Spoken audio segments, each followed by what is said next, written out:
To the old timers, the skeptics, my first foreman who said, "Kid, this is how it's always done." And to anyone who's told me you can't change the way we wire, this one's for you.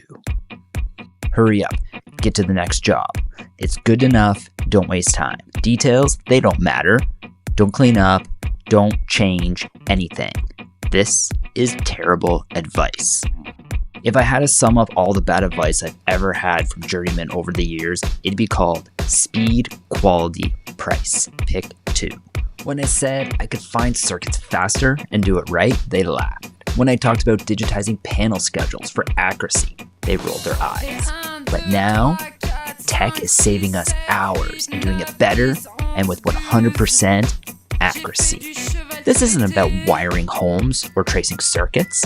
It's about innovating, making things smarter, faster, safer, and still doing it right. So when they tell you work faster, cut corners, you tell them, I'm here to change the game.